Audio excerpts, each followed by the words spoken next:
What is up, guys? So I have gone live before, but this is my very first time doing it like this. I'm using a multi-live setup, and I'm live on YouTube and Twitter today, or X, I guess they call it nowadays. Um, Today, I want to talk about if I had to completely restart, what would I do? How would I do it? And what would my plan be?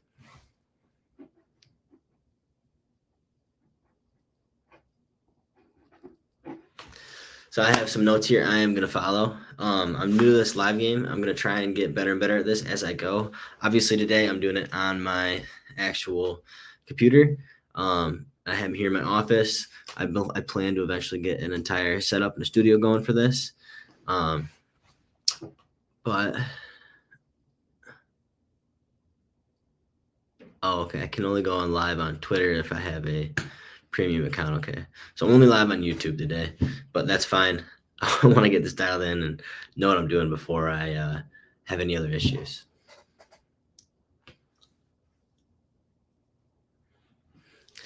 Just so you guys know who I am, and why you should listen to me, is that I started my first company. I guess if I go all the way back, my very first company was when I was young. I was probably 16 or 17, and I did the cliche business. I started a landscape company. I used Craigslist. This is kind of back when Craigslist was big, and I made a $5 advertisement, and it was for landscaping or lawn care, mowing lawns essentially. And I just made a post that, hey, I'm a college kid or want to be college kid, saving money to go to college. Will you hire me to mow your lawn? Boom, send it out there. I had one price fits all, and it was like $25. I would mow literally any lawn for like $25. It was ridiculous. I had one lawn where they'd only call me in like once a month, and the grass would get up to like right here, and there was shit all over too. They would have like toys in the yard everywhere. They had little kids or something, but they would call me in, and I would mow that yard for $25, and it would take me like, I don't even know, 4 hours. There's no way I was making money, at least not on that house. I had some houses that did okay on, but definitely did not charge enough. But I did learn a lot of good stuff when I ran that business. It was fun.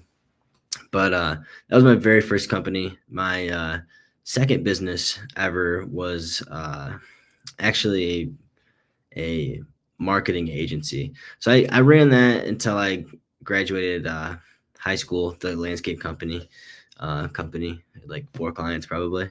But then I went through college. I did the whole college thing. I just lived my life through that. Got my degree. But even when I was there, I anticipated I would be an entrepreneur. I'm not going to get a 9-to-5 job. It's not what I want to do. When all my buddies were going off and getting internships, I said, no, I don't want an internship. I want to start my own business.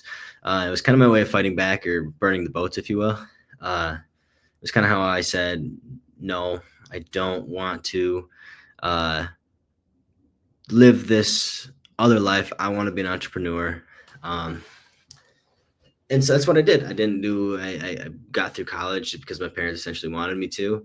And then right after college, actually on the last day of college, I started a marketing agency.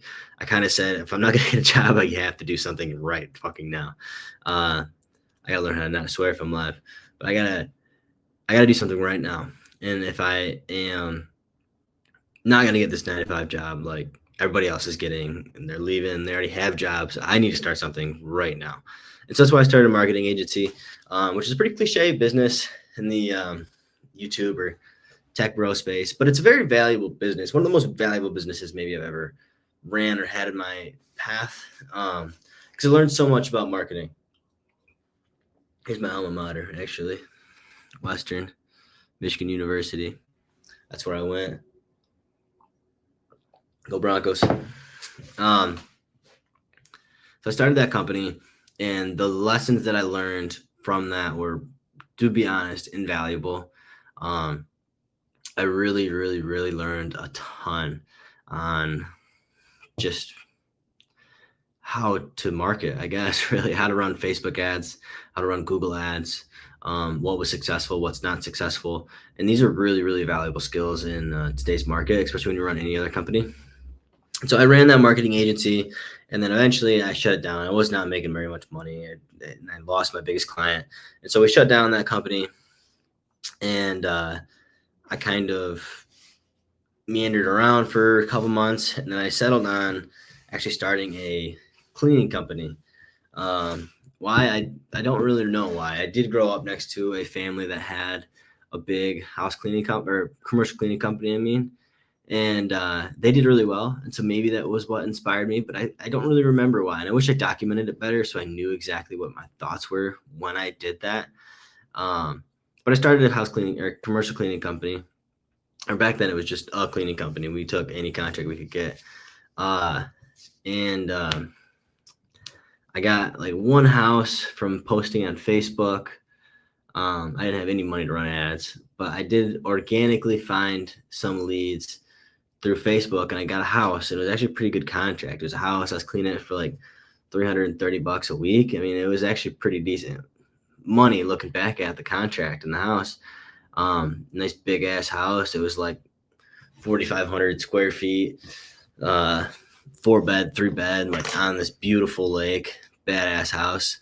But I was cleaning it, and that's how it all kind of dominoed from there. And then I really started to take off when I learned how to do cold emails for B2B. We started running a cold email campaign. We landed a bunch of clients, and then I worked on the SEO and the Google My Business of the company. And then all those different lead flows really started to compile as we could be able to grow this commercial cleaning company.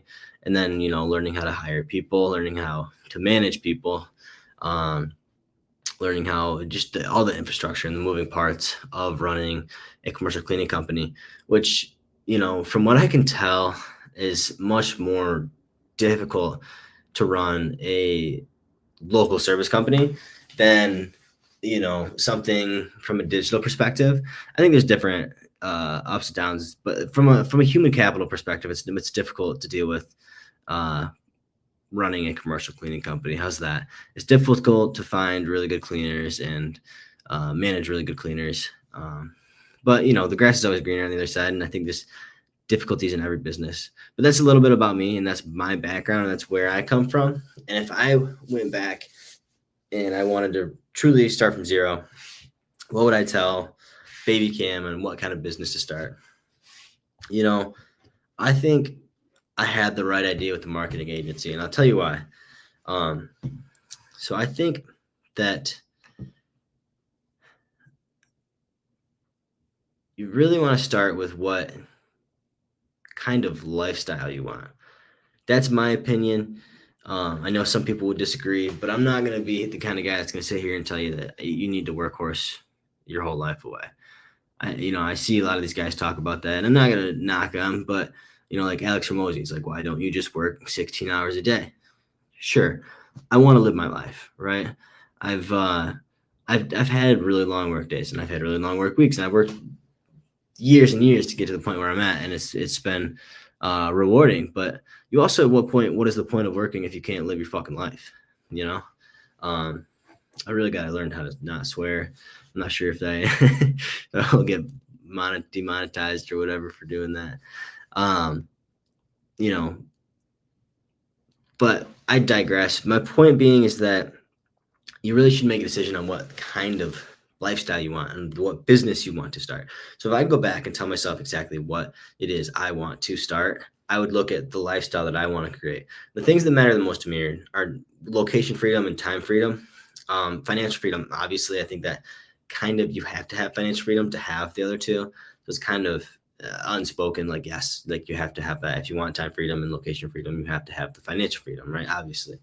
But it's difficult to achieve that with a local service business, specifically the location freedom.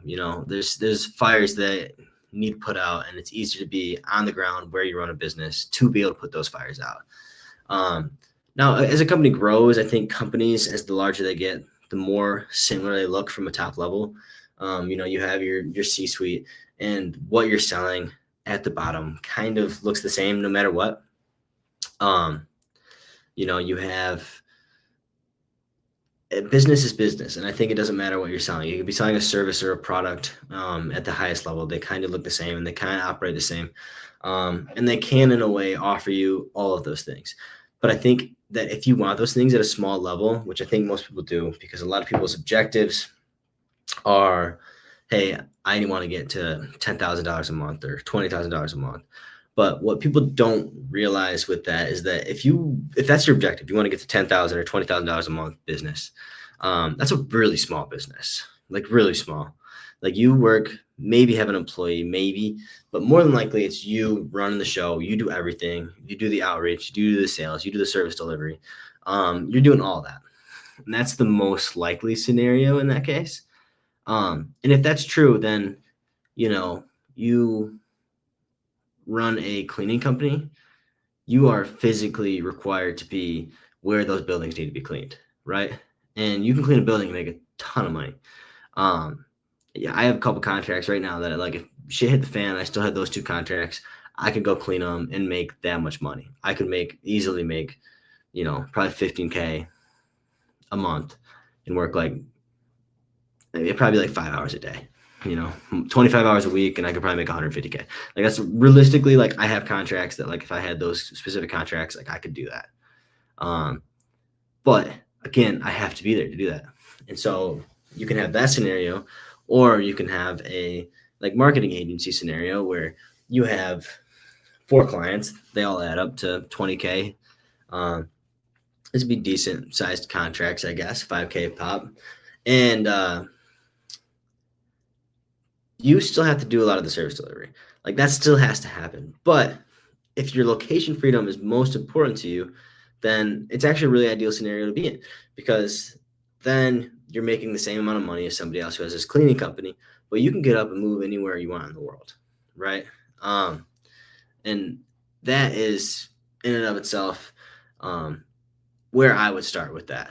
If I wanted to build a business, I would make a decision on the exact lifestyle that I want.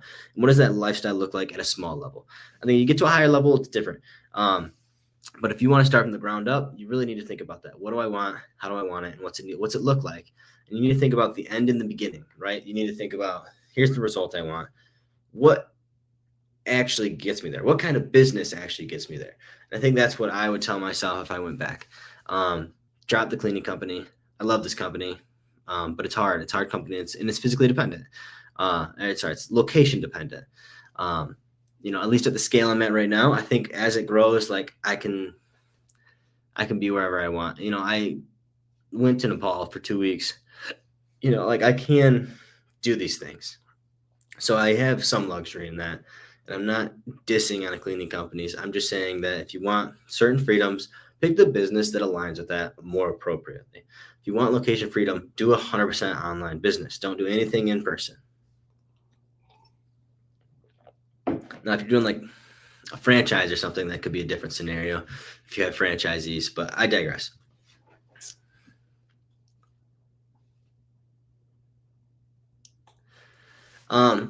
And so I guess that would be where I would say, like, if you want to choose between a physical business or a local business or a online business, that would be the decisions that you'd have to run through. Like, if you don't mind where you're at, like, if you love living where you're at, like if you're in Chicago, New York, LA, Miami, somewhere that you just love that city and you want to be there, start a cleaning company or start, a power washing business, start a lawn care service, start whatever it is that is that location business, a restaurant. Don't ever start a restaurant, but it's a different story. But, if you love the place, then start that business.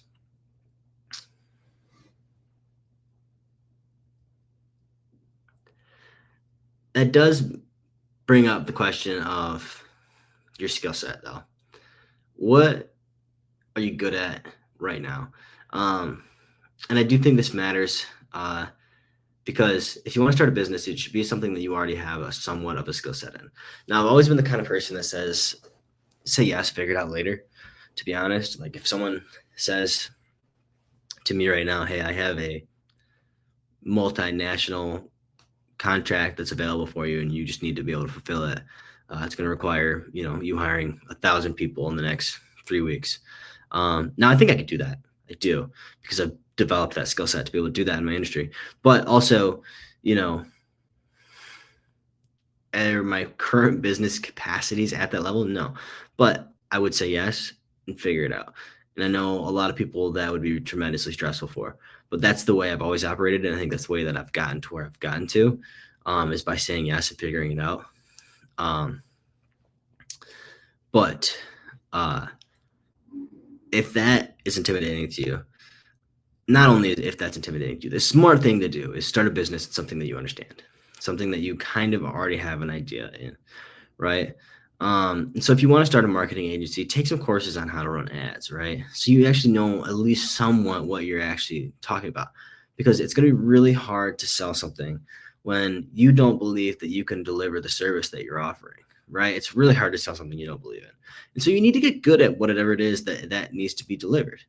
Now there is ways to get around that. You can hire people that are good, but that's kind of a higher level operation. If you have no business experience, it's my take that you're not going to want to hire people right away. You need to learn what's going on. You need to understand the business. You need to understand how to do the service delivery. You need to understand how to get clients. You should probably understand most facets of the business and learn. If you want to run a business where you have some higher leverage start in the beginning, where you're outsourcing the work immediately, you're outsourcing the sales, and you're building systems right from the get-go. Frankly, I think that's a task. That's a way of building something that's higher level. That's something that once you understand business, you can pull off. But if you're new to the game of business, it's gonna be really, really fucking hard to do that. Again, with the swearing, maybe I just swear too much. Damn it. Okay, there you go. I'm an uncle now, so I need to figure out how to not swear constantly. And if I'm gonna do lives, because kids might watch business YouTube, I doubt it, but maybe. But not only is it something you do know, but it's something that you're capable of learning, right? So like, it doesn't necessarily have to be a business that like you do understand immediately. Like there's a lot of stuff out there that, you can learn. Like running ads is not that difficult. If I'm being honest, it's not. People like trying to act like running Facebook ads is fucking hard. It's not that difficult. I mean, to run a highly successful one is definitely a skill set. To run a mildly successful one, most people can figure it out. In my opinion, that's just my opinion. I think a lot of people would probably disagree with that one, but Facebook ads are not tremendously difficult to run and figure out. Most people that understand data, that understand a little bit of creatives or have some experience in, content or copywriting or data could probably figure it out. It's just a series of tests and sequences and creatives and copywriting and figuring out what works and how to get somebody to an end result. But you can figure it out. And so you need to figure out how to deliver the service. And so if I went back from day one, I would figure out the lifestyle that I wanted. I would choose a business based on that lifestyle. Let's just go with marketing agency to make this easy. But when I would choose a business, let's say I chose a marketing agency, because I probably would, to be honest, if I went back, I probably would choose a marketing agency. To build the skill set. And so if I went back and I didn't know how to do ads at all, I probably would try to run some sort of free campaign where, hey, I will run your ads completely for free. You can't figure this out. I'll figure it out for you. I'll run your ads, no charge. And then I'll build like 4 to 5 review list, right? So it'll be like, oh, we had great success, came ran my ads. And if someone bombs, it's just like, I did this for free for you. Hopefully that doesn't happen, but it is all possible.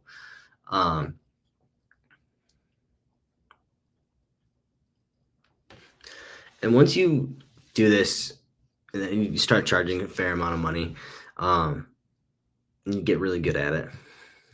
And that's when, once you get really good at it, that's when you could probably consider outsourcing, right? So, okay, we're at level 1. Level 1 would be figure out the lifestyle you want. Number 2, we decided on a marketing agency. Number 2 is, build the skill set, right? And then once you get good at building that skill set, that's when you start to hire a team and scale. Because people always have the goal of getting to like $10,000 a month, $20,000 a month in business. Those are small businesses, man. And, until you get there, you really don't even want to hire somebody, but it's difficult to get to that point where you need to hire somebody. I know in like the commercial cleaning company, we got to about $8,000 a month And most of that was profit, to be frank, because I'm doing all the cleaning. The largest expense in cleaning, not even close, is labor. In most services, is labor. So I was making tons of profit. And so it's like you actually make a decent amount of money. And when you take the leap from not being the cleaner to hiring in cleaners and not having an idea how to do and hire proper people is a massive, massive, massive, massive learning curve. Because hiring the wrong people is devastating. You know, I had hired so many experiences where we brought in this cleaner and they bombed, and then we get complaints after complaint, and then we get rid of that person. We bring somebody in, and this next person's actually good, and all of a sudden there's no complaints. And I'm delivering the service on this contract, and I'm not cleaning. It's like, oh wow, okay. All of a sudden, I'm actually kind of becoming a real business owner. I'm not cleaning. I'm actually kind of running something here. You know, you're still in the management level, but you're getting there.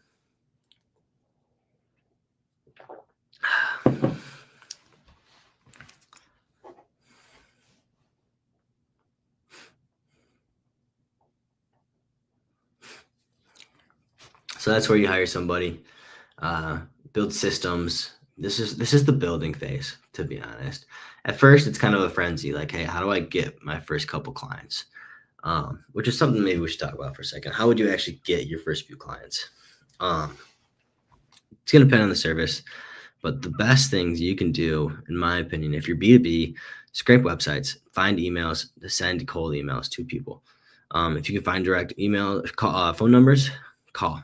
I mean, you probably, the very beginning, you're not going to want to pay for softwares unless you already have at least one client that help you scrape for these emails and these phones. Send personalized emails, personalized phone calls. You have the time right now. Like if you have just started a business, you should have all the time in the world to do this. People say that running a business is busy once your business is a business.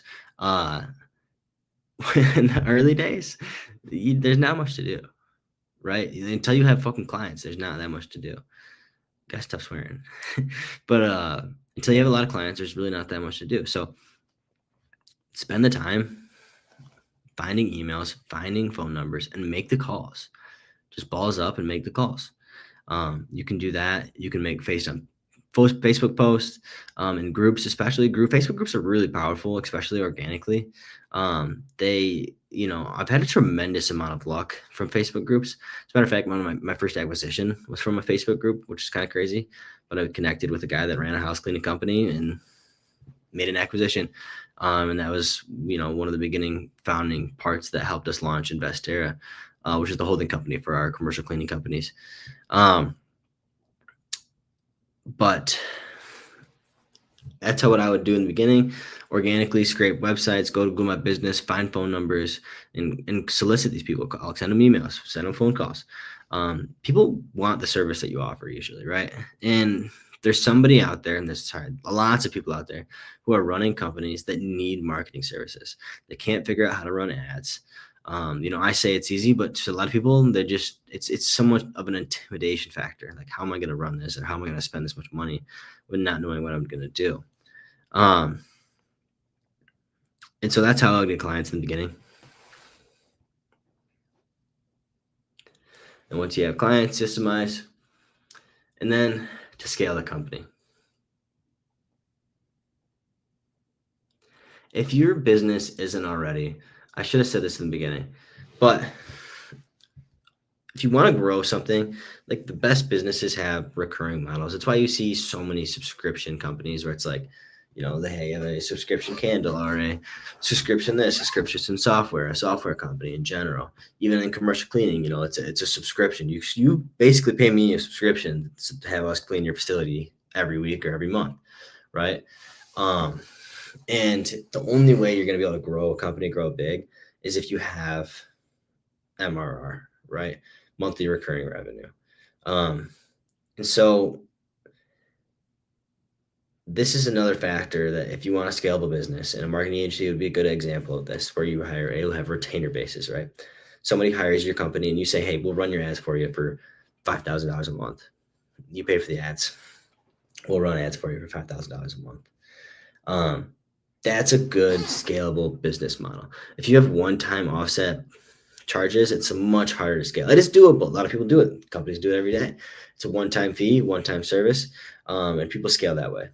It happens, but it's a lot more difficult because if you can get clients and then retain clients, if you can drive down your cost of acquisition per client and drive up the lifetime value of your client, you're going to have an amazing business, right? And so this is one of the major factors, in my opinion, in scaling. If you want to go from $10,000 a month to $50,000 a month, you have to have some sort of recurring revenue. And that's where it goes. And it's also becomes a team thing. If you want to go from 10,000 to 50,000 to 100,000, you need better systems and better people. That's just the bottom line. That's what takes you to the next level.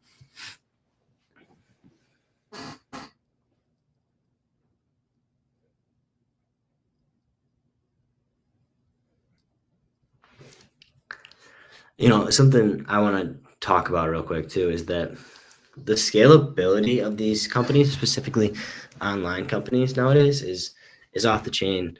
And the cost of labor is also significantly lower than it's ever been.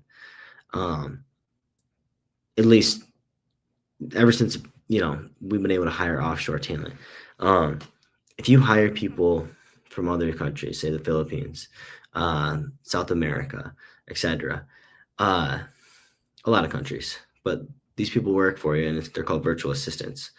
And you can hire them and scale your company at a much earlier place than you could before. Because say, you want to build a software, you can hire talent on, for pennies compared to what it would cost to hire an American software engineer or software developer. And so it's a fraction of the cost to hire these people. And so you can do these things much earlier on. It actually makes running a business easier, makes scaling a business easier. If that's something you're interested in, we do actually help people place these VAs. Our company's called Remote Pros. This is a newer company that we're offering. But yeah, doing these lives is a little, I've done YouTube videos in the past, but lives, it's such I guess everything's recorded and then on there forever. It's kind of crazy.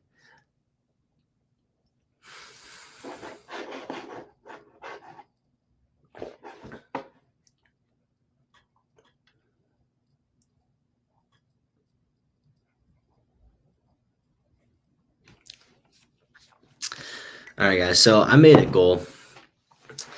This is my first live, and I'm kind of jet lagged, so I'm tired. But I wanted to do this. I wanted to get this started. I want to get this rocking and rolling.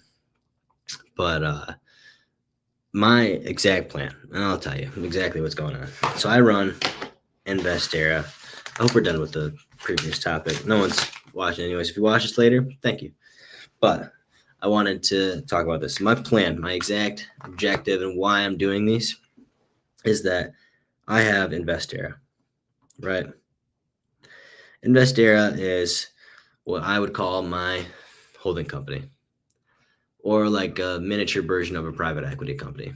So in Investera, I have CT Cleaners, which is a commercial cleaning company. I also have Veteran Maids, which is a house cleaning company.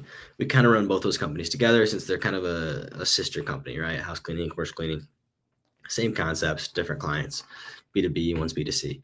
But the operation side's extremely similar, right? So I have those companies. And we've recently started, I acquired VetMaid. I built CTC from the ground up, but we acquired VetMaid. And then Remote Pros is our newest company that we started, which we offer virtual assistant services. And all of these are under our holding company, Investera. The point of Investera is that we buy, we acquire, and we build a family office. And that's what the whole point here is with this. And I want to be transparent in what I'm doing. This is kind of an Alex Hormozi level push and a spin off of these things where I want to run lives. My objective is to do 10 to 15 hours a week of lives. I'm going to clip these up, post them across the platform, and do these on a regular basis and try to grow and have an organic reach of people that either one, want to sell their businesses, two, need help with VAs, or three, want any other services that I offer. And that's the entire growth process with this. It's going to take time. It's going to take discipline, and I need to go live regularly. And I have to riff like this, especially before I get people that come in and ask me questions. It'll be kind of easier to like communicate with people once that happens. If I had people actively asking me questions and stuff, I think it'll be more interactive, I guess, right? More easy to have like little Q&A, stop and ask questions, et cetera, et cetera. And this is entirely a skill set in and of itself that people have kind of done for a long time. Live TV is not a new thing. Live TV has been going on forever. And now live streaming has also been going on forever, but it just continues to get bigger and bigger and bigger. But this is one of my facets in my growth engine, and I want to make it, I think, one of my largest facets in my growth engine. I think that this could drive down my cost for ads, I could run less ads and have more organic outreach like this, where people come to me, they watch me, they become familiar with my stuff, and then etc. And I'm going to use my VAs and AI to help me put all this together. It's going to be a learning process for me. I plan to get cameras and entire setup and everything eventually. But it's going to come down to the discipline of just doing this day in and day out and building an audience. So I think this is a good first test. This is not my first ever live, but this is the first time I've done this with the objective that I have. I'm going to go live on a multitude of platforms every day as well, or Monday through Friday. I have an objective of hours I would like to hit. I want to hit 10 to 15 hours a week, 10 being minimum, 15 being max. Not that there's really a max, but my point being is that it's not going to be regularly scheduled. It's when I want to go live or when I can go live, I will go live. I'm going to try and stay relatively consistent, but busyness or life can happen. And so hours is an easier metric to me to follow than just a strict schedule every day. And that all might change. This is a growing process, but again, thank you guys for watching. I think that's all I have for you today. Usually I would probably do a Q&A for a while, but since there's a whopping 0 people watching, I don't think I need to do that.